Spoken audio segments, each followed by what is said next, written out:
reminds us in Surah Al-Hadid about the reality of this world. And Allah subhanahu wa ta'ala says in the Quran, بعد ما أعوذ بالله من الشيطان الرجيم اعلموا أنما الحياة الدنيا لعب ولهو وزينة وتفاخر بينكم وتكاثر في الأموال والأولاد. Allah subhanahu wa ta'ala says that know that this world is merely play and amusement and delusions, and people adorning themselves and boasting and competing with one another in increasing in their wealth and in their children. So in all of these worldly possessions, that is the domain of this world. Everybody competing with these worldly possessions that ultimately mean nothing in the grander scheme of things. And then Allah subhanahu wa ta'ala, He gives us a parable of a man who waters his vegetation until it turns green, and he's pleased with the health and the life of this vegetation. But then ultimately it turns yellow and it withers away into dust. And this is the reality of this life, that all of these things that we look for and we care to and we boast and compete against each other with, all of it is going to wither away. And what's going to remain is your relationship with Allah subhanahu wa ta'ala in the final domain, which is in the hereafter. And Allah subhanahu wa ta'ala then continues and says, so instead of competing in the domain of this worldly life, compete in the domain of the akhirah. And He says that in the very next verse when He says, سَابِقُوا إِلَى مَغْفِرَةٍ مِّن رَبِّكُمْ. Race to the forgiveness from your Lord. وَجَنَّةٍ عَرْضُهَا كَعَرْضِ السَّمَاءِ وَالْأَرْضِ. And a paradise whose expansion is more than the heavens and the earth. أُعِدَّتْ لِلَّذِينَ آمَنُوا بِاللَّهِ وَرُسُلِهِ. Prepared for those who believe in Allah subhanahu wa ta'ala and His messengers. ذَلِكَ فَضْلُ اللَّهِ يُؤْتِيهِ مَنْ يَشَاءُ. This is a favor from Allah subhanahu wa ta'ala. He is going to bestow it on whoever He wills. Meaning, the people who are going to compete in this domain of the akhirah and try to be from the sabiqun and try to be from those who pursue excellence. This isn't by your own doing. This is a favor from Allah subhanahu wa ta'ala that He bestows on His slaves, and we mentioned that. So in the month of Ramadan, we should be looking to free ourselves from the shackles of worldly distractions, from the things that keep us preoccupied throughout the year. Our children are, going to school and money and job and all these different things. In the month of Ramadan, you should try to reorient yourself to your final goal and your ultimate goal. And of course, every night, Allah subhanahu wa ta'ala frees people from the punishments of the fire. May Allah subhanahu wa ta'ala free us all from the punishments of the fire. So this should be our daily goal. We should wake up every day in the month of Ramadan hoping that today is the day that Allah subhanahu wa ta'ala writes us down among those who are going to be freed from the punishment of the fire. And next I wanted to talk about what should be our approach, what should be our attitude when we come to the ibadah of Allah subhanahu wa ta'ala. So hopefully we all have that resolve to compete in the domain of the akhirah, especially in this month of Ramadan. But now what should be our approach, what should be our attitude as we approach the ibadah of Allah subhanahu wa ta'ala. And it's from the signs of the life of your heart and its health, how you approach the ibadah of Allah subhanahu wa ta'ala. Do you approach the ibadah of Allah subhanahu wa ta'ala as a burden that you have to fulfill? Or do you approach it as the source of the removal of your burdens? Do you approach it as something that you long for, that you look forward to, that you're eager to complete and hope that you can perfect it so that it could be accepted? Or is it something that you say, oh, let me pray my prayers so that I can relax? Or let me, fasting the month of Ramadan or fasting during the day is so tough. It's so tough with all of this and all of that, and let me break my fast and then I'm going to relax. You think about the ibadah and the things that Allah subhanahu wa ta'ala prescribed upon you for your own benefit as things that are a source of burden. And this should not be our mentality or approach. You should think of it as something that you long for. You long to worship Allah subhanahu wa ta'ala. You have eagerness to fulfill your ibadat, to stand before Allah subhanahu wa ta'ala in prayer. You should have eagerness for this. And something that in the Quran that we learn this from is the example of Musa alayhi salam in Surah Taha, when Allah subhanahu wa ta'ala says, كُلُوا مِن طَيِّبَاتِ مَا رَزَقْنَاكُمْ وَلَا تَطْغَوْا فِيهِ فَيُحِلُّ عَلَيْكُمْ غَضَبِي وَمَنْ يَحْلِلْ عَلَيْهِ غَضَبِي فَقَدْ هَوَى. Allah subhanahu wa ta'ala talking to Bani Israel, He says, eat from the things that I have provided for you and do not transgress, or my wrath will befall you, and whoever my wrath befalls is certainly doomed. And then Allah subhanahu wa ta'ala says, وَإِنِّي لَغَفَّارٌ لِمَنْ تَابَ وَآمَنَ وَعَمِلَ صَالِحًا ثُمَّ اهْتَدَى. And I am the most forgiving to the one who repents and believes and does good deeds and then persists upon a path of guidance.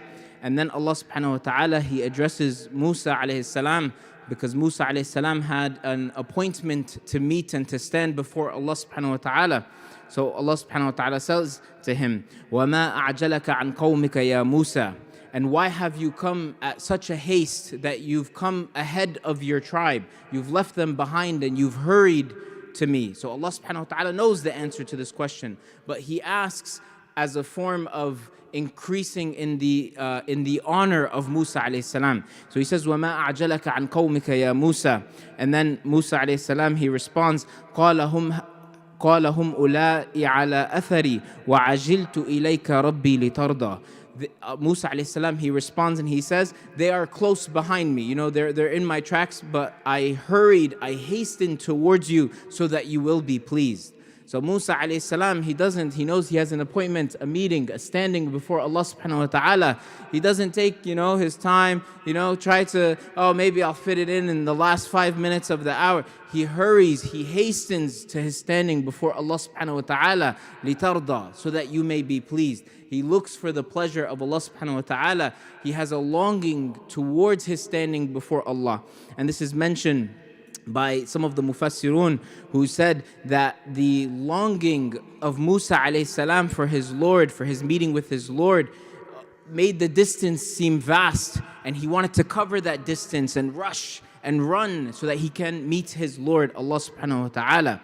And this should be something that we all think about. What is our approach and mentality as we're coming to the worship of Allah subhanahu wa ta'ala? Do we have the same eagerness, the same longing to stand before Allah? And this isn't, by the way, like a justification for speeding or something like that. This is more about organizing your life to prioritize the prayer itself.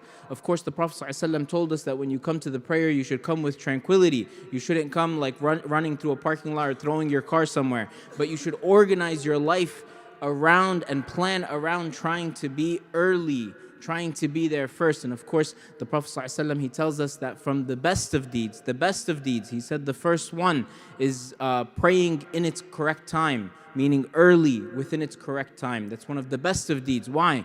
Because you're showing Allah subhanahu wa ta'ala, as soon as the time comes in, the first thing I'm going to do is I'm going to stand up and pray. That's your priority. This is the main focus. Not everything else. I'm working right now, maybe in about an hour, maybe in about 2 hours. I'm doing this. I'm with my kids right now. I'll try to fit it in. And then, 5 minutes before the time to the next prayer, you stand up and you just, do your rak'at really quickly. That's not the same approach. So the best of deeds, the Prophet ﷺ tells us, is to pray the prayer in its time. And of course, also with Jum'ah, for example, the earlier you come for Jum'ah, it's proportionate to the reward that you get from Salatul Jum'ah itself. So all of this comes from having a longing and an eagerness to meet Allah subhanahu wa ta'ala, or to stand before Allah subhanahu wa ta'ala. And of course the Prophet ﷺ, he tells us that whoever loves to meet Allah, Allah subhanahu wa ta'ala loves to meet him. And whoever hates to meet Allah, Allah subhanahu wa ta'ala hates to meet him. May Allah subhanahu wa ta'ala make us of those who love to meet him. And Ibn al-Qayyim, he says that with regards to this concept of longing to meet Allah subhanahu wa ta'ala, he said, ash-shawq is 100 parts. 99 parts is for Allah subhanahu wa ta'ala, and 1 part should be divided amongst all of the ummah. Meaning, if you have the right frame of mind, The longing that you have, if you divided it into 100 parts, 99% should be the longing that you have for your meeting with Allah subhanahu wa ta'ala, and then the rest of it is for everything else that you have in your life.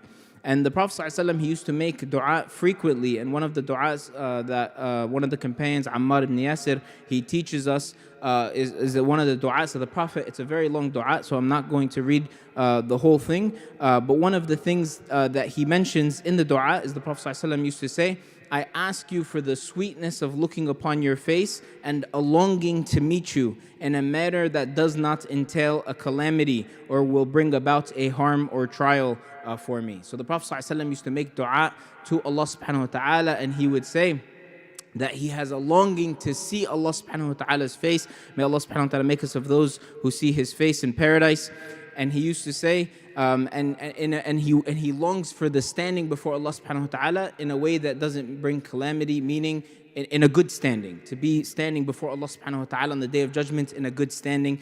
This is something that the Prophet sallallahu alaihi wasallam used to frequently make as a dua.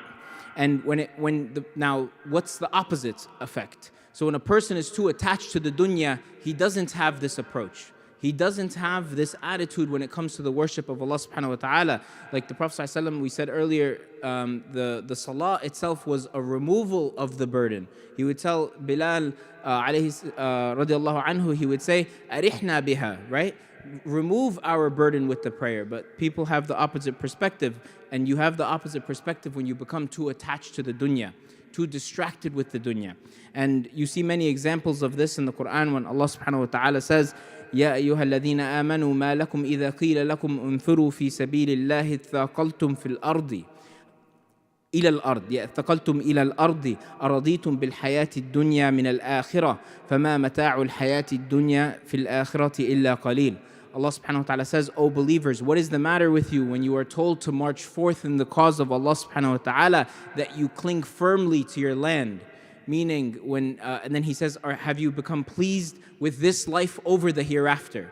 So one of the effects of becoming too attached to this life is you become heavy when it comes to the commands of Allah subhanahu wa ta'ala, and you become incapable of rushing or being eager to fulfill those commands of Allah subhanahu wa ta'ala. He says, إِثَّاقَلْتُمْ فِي الْأَرْضِ, meaning إِلَى الْأَرْضِ إِثَّاقَلْتُمْ إِلَى الْأَرْضِ, means you become heavy on the earth, and the worship or what Allah is calling you to becomes difficult for you to fulfill. And we know that this is also one of the signs of the hypocrites. When Allah subhanahu wa ta'ala, he says in the Quran, إِنَّ الْمُنَافِقُونَ يُخَادِعُونَ اللَّهَ وَهُوَ إن المنافقين يخادعون الله وهو خادعهم وإذا قاموا إلى الصلاة قاموا كسالى يراؤون الناس ولا يذكرون الله إلا قليلا. Allah subhanahu wa ta'ala says about the hypocrites that they deceive Allah, or they seek to deceive Allah, but He outwits them. And the description is, when they stand for the prayer, they do it half-heartedly, they do it with laziness, they do it with lethargy. They're lethargic in their standing. So this is one of the signs of hypocrisy, that when a person is called to the prayer, he has laziness to pray. It's heavy for him, it's a burden for him. And the believers, أرحنا بها يا بلال, or the example of Musa alayhi salam, عجلت إليك ربي لترضى. I've hurried for you, my Lord, seeking your pleasure and your mercy. May Allah subhanahu wa ta'ala make us of those who seek His pleasure and His mercy in all of our acts of worship. May Allah subhanahu wa ta'ala make us of those who fulfill our acts of worship with excellence. May Allah subhanahu wa ta'ala make us of those who attain His mercy and forgiveness in this month, and not make us of those who are negligent. Barakallahu feekum wa jazakumullahu khair.